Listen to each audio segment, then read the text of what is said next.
ہم شکار کی تلاش میں جنگل میں گھوم رہے تھے کہ اچانک ہمیں بھاگتے قدموں کی آواز آئی۔ پھر ہم نے ایک بوڑھے آدمی کو بھاگتے ہوئے اپنی طرف آتے دیکھا۔ ہمارے قریب آ کر وہ رک گیا۔ وہ سخت خوف زدہ نظر آ رہا تھا۔ بھوت، وہ مجھے مار ڈالے گا، اس نے اپنے پیچھے اشارہ کرتے ہوئے کہا۔ اس سے پہلے وہ گر جاتا، ہمارے ایک ساتھی نے آگے بڑھ کر اسے تھام لیا اور حوصلہ دیتے ہوئے کہا، بزرگوار گھبرائیں نہیں، ہمارے ہوتے ہوئے کوئی بھوت آپ کا کچھ نہیں بگاڑ سکتا۔ ہمیں اطمینان سے بتائیں، آپ نے بھوت کو کہاں جاتے دیکھا ہے؟ بوڑھے نے بتایا، میں پرانے کھنڈر کے پاس لکڑیاں جمع کر رہا تھا کہ بھوت نے کھنڈر سے نکل کر مجھے پکڑ لیا۔ پھر جانے کیسے میں اس کے گرفت سے نکل کر بھاگ گیا اور یہاں تک پہنچ آیا۔ ہم نے اس بوڑھے سے کہا کہ وہ ہمیں اس کھنڈر تک لے جائے۔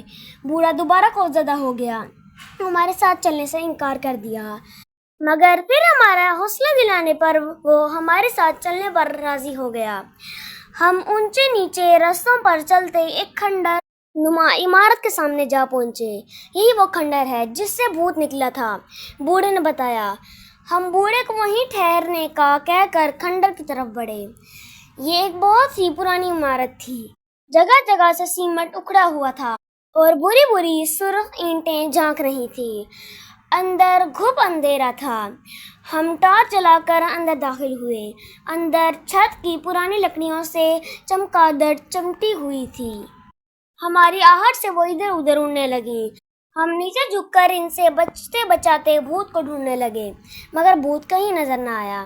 ہم نے ایک کونے میں جا کر دیکھا تو وہاں ہمیں لکڑی کی پرانی سیڑھیاں نظر آئی۔ ہم سیڑھیاں چڑھ کر اوپر پہنچ گئے۔ جیسے ہی ہم نے چھت کے فرش پر قدم رکھا، چھت لرزنے لگی، یوں جیسے یہ چھت ابھی گر جائے گی۔ اچانک ایک سیاہ بھوت ایک تاریک کونے سے نکل کر ہمارے ایک ساتھی پہ جھپٹا۔ بھوت نے ہاتھ میں پکڑی ہوئی ایک لکڑی سے ہمارے ساتھی کے سر پر وار کیا۔ ہمارا ساتھی چوٹ کھا کر لڑکھڑایا اور چکرا کر گر پڑا۔ میں نے آگے بڑھ کر بھوت کو پکڑنا چاہا تو بھوت نے پلٹ کر مجھ پر لکڑی سے وار کیا۔ میں ایک دم نیچے جھک گیا، اس کا وار خالی گیا۔ ہمارے دوسرے ساتھی نے جھپٹ کر بھوت پر قابو پا لیا۔ بھوت نے زبردست مزاحمت کی، مگر پھر ہتھیار ڈال دیے اور پھر اس کے منہ سے گھٹی گھٹی آواز نکلی، مجھے چھوڑ دو۔ ایک ساتھی نے آگے بڑھ کر بھوت کو رسی سے جکڑ دیا۔ ہمارا زخمی ساتھی بھی ہوش میں آ چکا تھا۔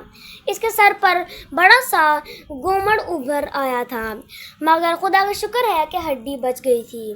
ہم بھوت کو لے کر کھنڈر سے باہر آ گئے۔